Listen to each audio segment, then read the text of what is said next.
இப்படி விநாயக பெருமான் பரமானந்த ஸ்வரூபமா அருள் பாலிச்சாராம். ஒரு சமயம் பிரம்மதேவர் வேதவியாசருக்கு ஒரு அனுகூலத்தை பண்றார். வேதவியாசரே, உலகம் உய்ய நீர் மகாபாரதத்தை எழுதிடுதீர்னு சொல்ல வேதவியாசர் பார்த்தார்.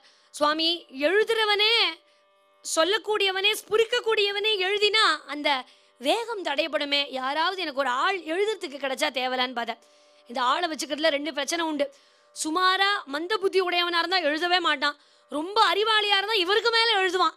அதனால தகுந்த ஆளா போடணுமேன்னு கவலைப்படும் போது விநாயக பெருமானே, ஞானமே வடிவான விநாயக பெருமானே அதற்கு நல்ல அனுகிரகத்தை பண்ணுவார்னு சொல்ல விநாயக பெருமானே வர எழுதுறதுக்கு, தர்மத்தை காப்பாத்துறதுக்காக, தர்மத்துக்காக பாரதம் எழுதுறதுக்காக விநாயக பெருமானே வரார். கொம்பொன்றை ஒடித்தெடுத்து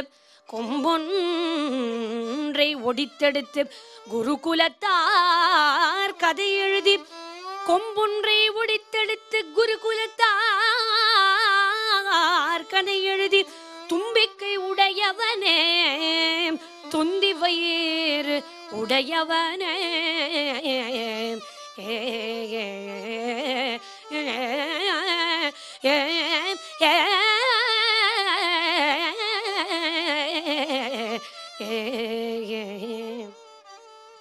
குருகுலத்தார் பஞ்சபாண்டவர்கள் இந்த குருகுலத்தார் கதை எழுதி அப்படின்னு போற்றி கொண்டாட, இப்படி இந்த மகாபாரதம் எழுதிடக்கூடிய விநாயக பெருமானுடைய இந்த சரித்திரத்துல பல சுவாரஸ்யமான விஷயங்கள் உண்டு.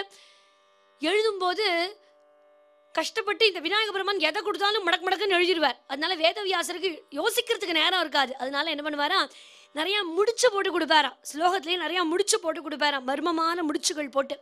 அந்த ஸ்லோகங்கள் தான் நமக்கு சொல்றதுக்கோ படிக்கிறதுக்கோ கஷ்டமான பதங்களா இருக்கும், பேசவே முடியாது, சாதாரணமா படிக்கவே முடியாது. அப்படி மர்மமான முடிச்சுகள் போட்டு கொடுத்தார்.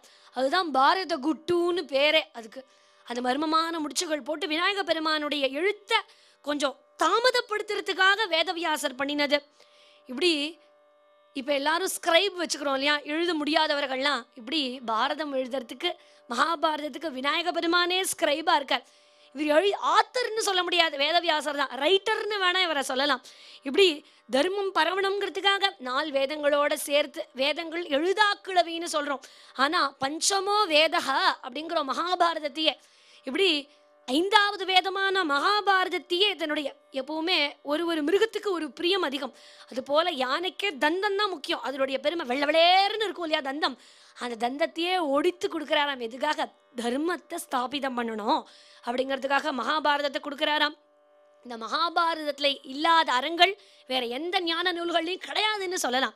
இப்படி பாரதத்தை பொக்கிஷமா கொடுத்தார். மகாபாரதத்தை கொடுக்கும்போது 60 லட்சம் கிரந்தங்கள் கொடுத்தார். வேதவியாசர் சொல்லி விநாயக பெருமான் எழுதினது. ஆனா நமக்கு கிடைச்சது அவ்வளவு கிடையாது. 60 லட்சம் கிரந்தங்கள்ல 30 லட்சம் கிரந்தங்கள் தேவலோகத்துல இருந்தது, 15 லட்ச கிரந்தங்கள் யக்ஷலோகத்துல நின்னுது, 14 லட்சம் கிரந்தங்கள் அசுரலோகத்துல நின்னுது. பாக்கி 1 லட்சம் கிரந்தம் தான் நமக்கு கிடைச்சது. இவ்வளோ கிரந்தங்கள், இவ்வளோ ஸ்லோகத்துல 60 லட்சத்துல 1 லட்சம் தான் கிடைச்சது. ஐயோ, இத்தனையும் போயிடுதே, 1 லட்சம் தான் இருக்கேன்னா சுவாமி சொல்றாராம், இந்த 1 லட்சம் கிரந்தங்களே போதுமானது இந்த மனித குலத்தை கரையேற்ற, 60 லட்சமே வேண்டாங்கிறத போல ஆச்சரியமா கொடுக்க. விநாயகருடைய எழுதுகின்ற வேகத்தை குறைக்கணுமே, ரொம்ப வேகமா எழுதினார்னா அடுத்தவர் யோசிக்க முடியாதுங்கிறதுக்காக சில கஷ்டமான பதங்கள் போட்டு கொடுக்குறாராம். பாரத குட்டுன்னு இல்லையா, இப்படி வேகத்தை குறைக்கிறதுக்காக எழுதப்பட்ட சொல்லப்பட்ட கிரந்தங்கள் மொத்தம் 8800 பாடல்கள்.